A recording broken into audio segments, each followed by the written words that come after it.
Hi, good morning. Welcome to the Business Spotlight series. I'm here with Sandra Kowalska from Switalskis. How you doing, Sandra? I'm really good, thank you, Mike. And well done on the pronunciation of all of that. It's a mouthful. Thank you. Thank you. I've been practicing. If you could start us off, as we always do, with a little bit more background as to who you are, what you do, how long you've been doing it for, please, Sandra. No problem.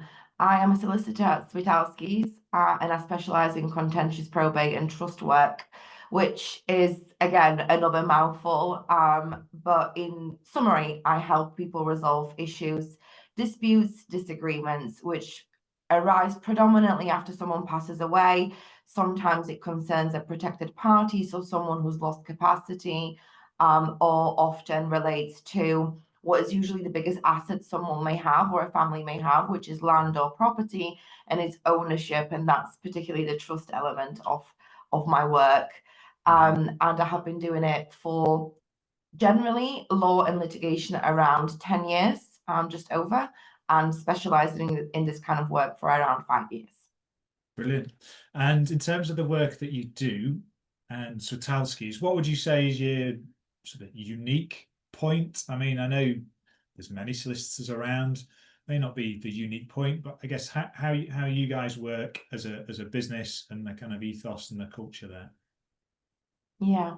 So I've been quite lucky that when I joined Switalski's just over a year ago to set up this department, I was given a lot of support and resources to do things my way, which has been a journey and I've been figuring it out as I go. But Yeah. what makes us stand out, I think, so far is that there seems to be certain expectations of what a lawyer should be like, and what a lawyer might be like in the circumstances. And I believe that my personal journey has allowed me to relate to my clients, maybe on like a deeper level. And again, this is not me saying that I know how everybody does everything, Yeah. but I know that my clients find my approach particularly relatable and develop more of a personal relationship with me as they go along with their case.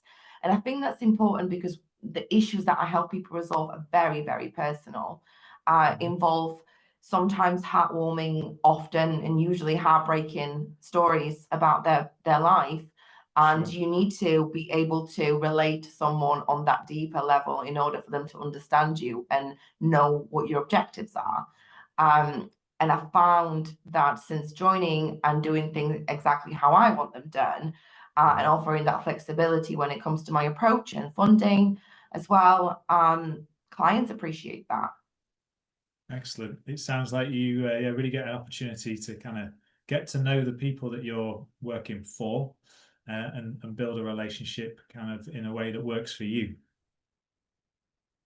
Yeah, absolutely. And I think it takes time sometimes Mhm. to have someone open up to you. And also it's important to read in between the lines as a lawyer. I've taken Yeah. over a few files from different predecessors from different firms, and everyone has their own way of doing things and a different approach.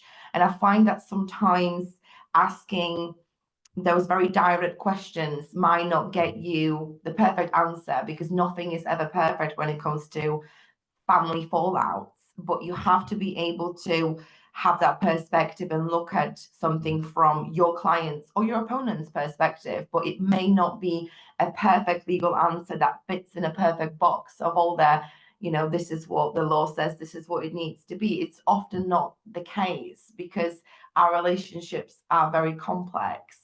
And I also find that it's becoming more known, and people are braver in saying, actually, just because you are my family and we are related, it doesn't mean that our relationship has to be perfect. And we Mhm. might not get on and have different priorities. And maybe that then interlinks to why these disputes are on the rise because people feel more empowered to say that and stand up for themselves. Sure.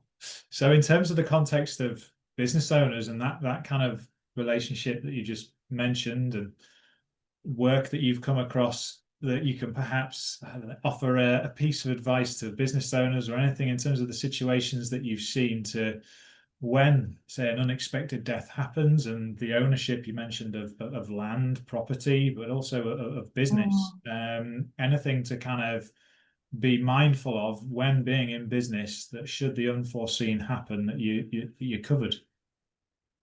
Mm.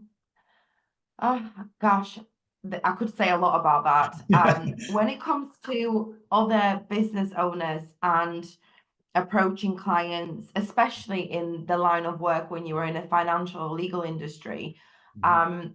someone once said to me that it's very important not to lose sight of the fact that seeing you and talking to you will be the most important thing that person does that day, most likely.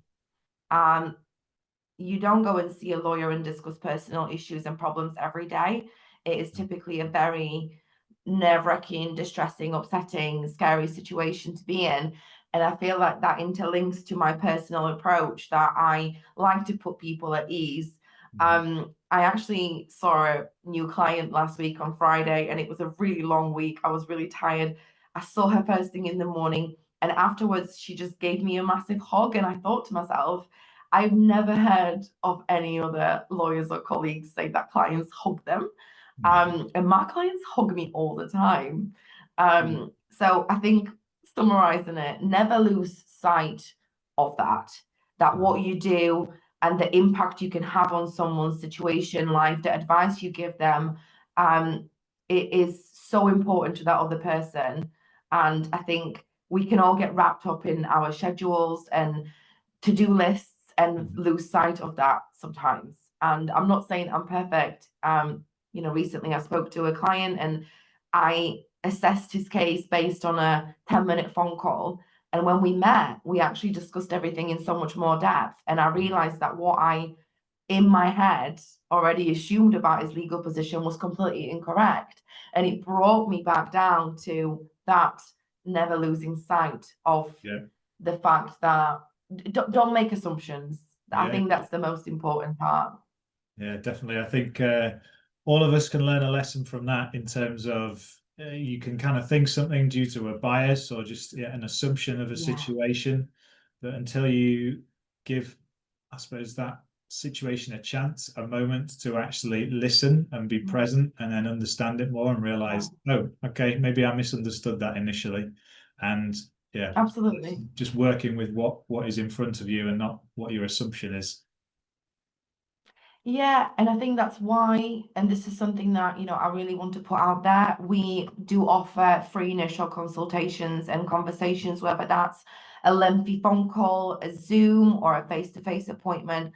I believe that before my clients instruct me, they need to, well, meet me, put face to a name, learn about my approach and what I propose to do for them, talk Mhm. about costs and the process. And that's when they should make that informed decision as to whether they want to proceed.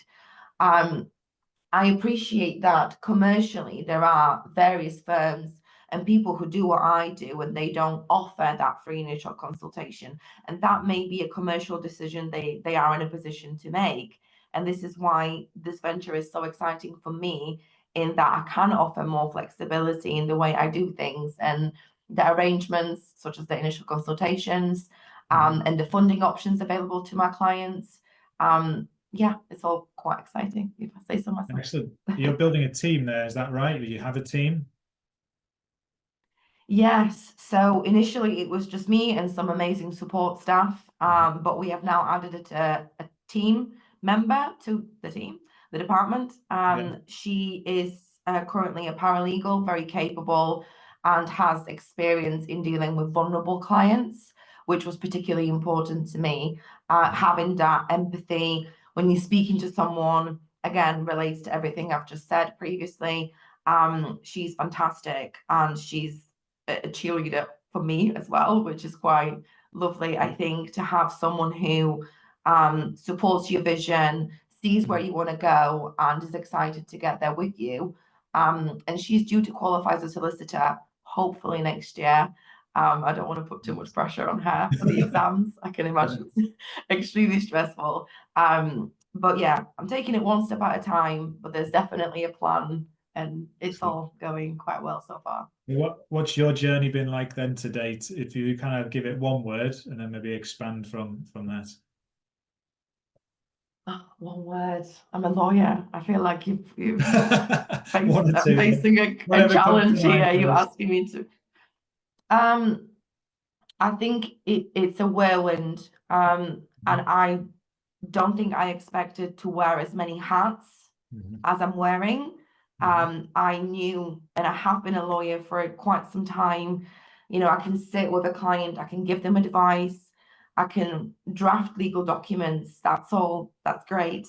But then you're also now learning to plan for the business, make commercial decisions, think about profits, think about finances, think about marketing and all of that other wonderful stuff that goes into building a well-oiled, profitable business. And at the end of the day, my focus is to help people and provide legal advice. So I'm so grateful that at Switalskis, we're so well established and reputable, and the people I have around me have really, really helped me and supported me. So any questions I've had along the way, I've been able to ask them and get support and answers. So I think a lesson to take away is, and again, I think lawyers are not great at doing that, to say, I don't really know how to do this bit. Can you please help me? And seek help, whether that's, you know, from your business connection, and that's why networking is so important, or your colleagues or external resources. It's important to be able to say that and learn every day.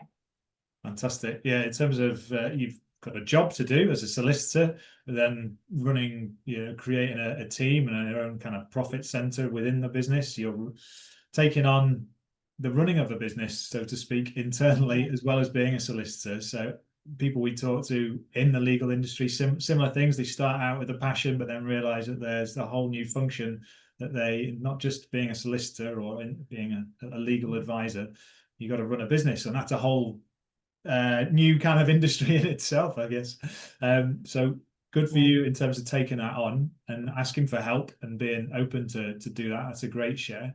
What is it that inspires you to do what you do, Sandra,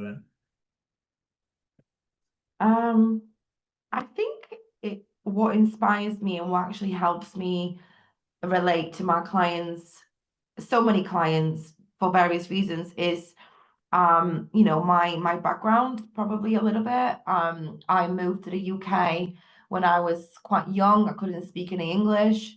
Within a matter of years, I was doing a law degree, which was completely insane. I don't know where I got the confidence and the audacity from, Yeah. to kind of like the drive to go as far as I wanted to go so soon, not even really speaking the language very well.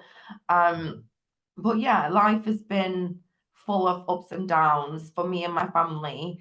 When I was growing up, we didn't have a lot, and my childhood was wonderful. But I faced quite a lot of obstacles along the way.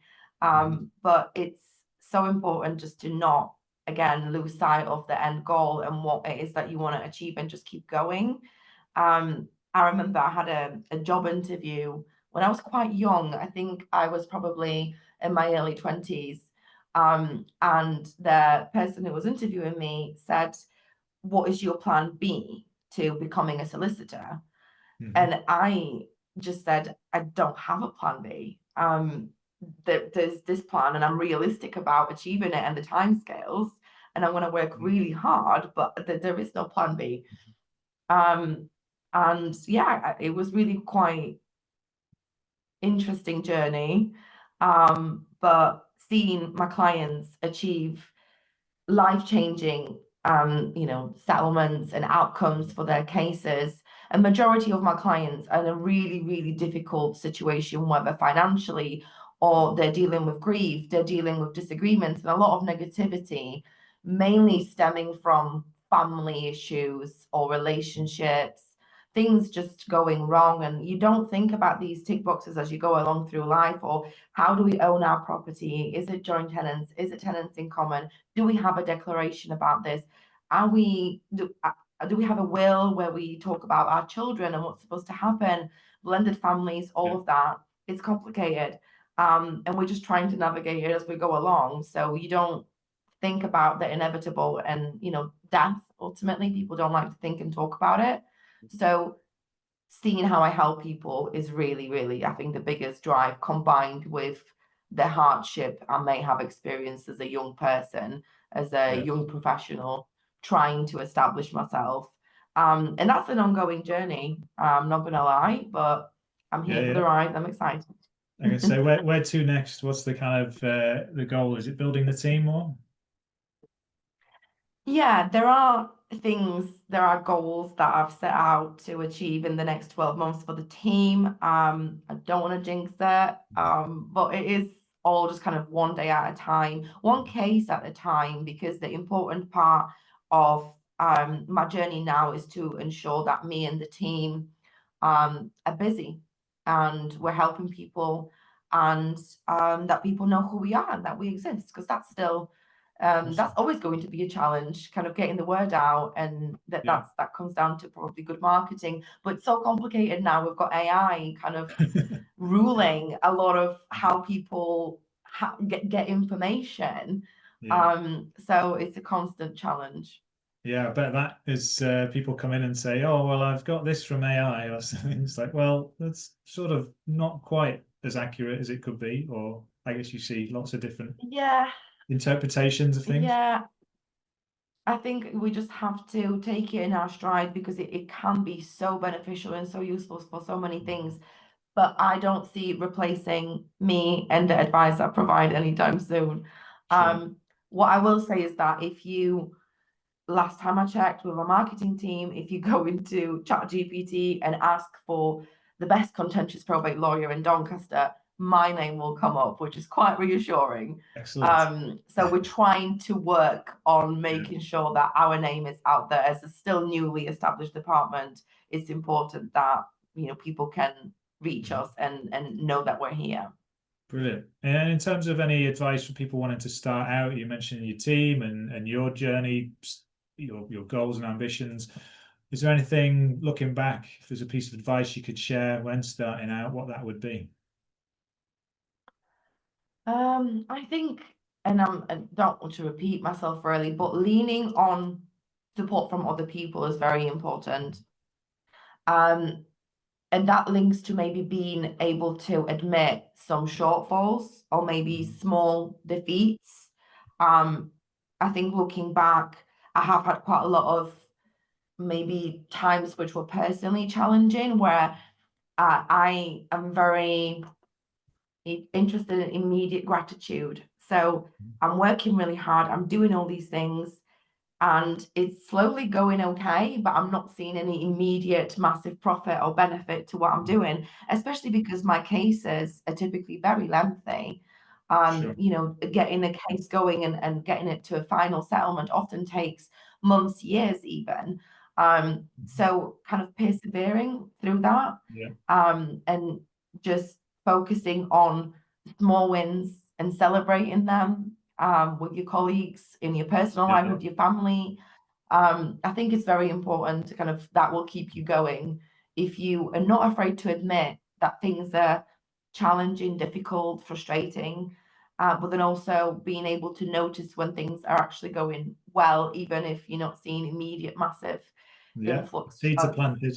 you know, Important yeah, share there. I like that in terms of just perseverance, but yeah, noticing the wins in order to be able to yeah, keep your mind in the right sort of frame of mind, so to speak, in order to progress. Because life doesn't always happen as quickly or as in the direction that you want it to. yeah.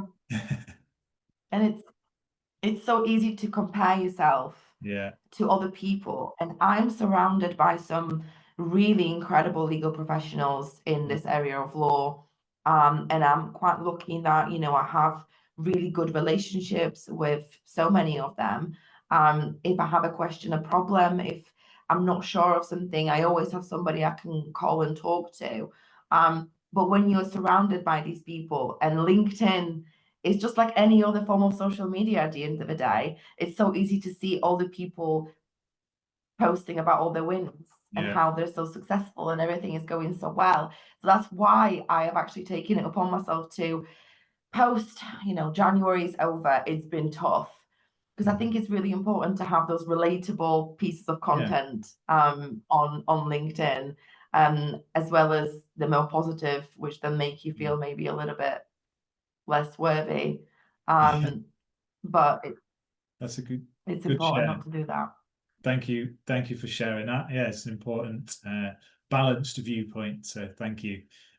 Just before we end things, in terms of any latest news about what Switalskis are up to, or if it's a case of sharing your website, contact details so people know where to find you, feel free to do that now.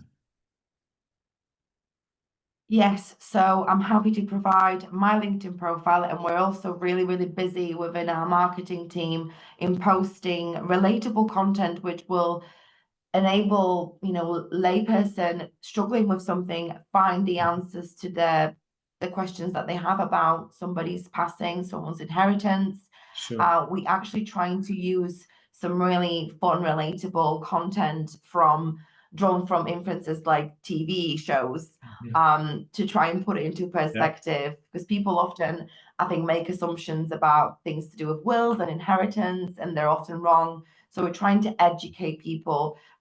So our website, and particularly our department website, has so many great resources, and interesting and hopefully fun blogs to read. So I'm happy to share those. Awesome. We'll put it in the copy underneath the video when we share it.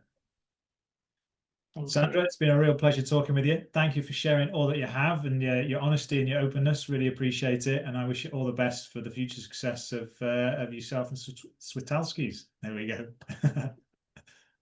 Thank you so much, Mike. Thank you.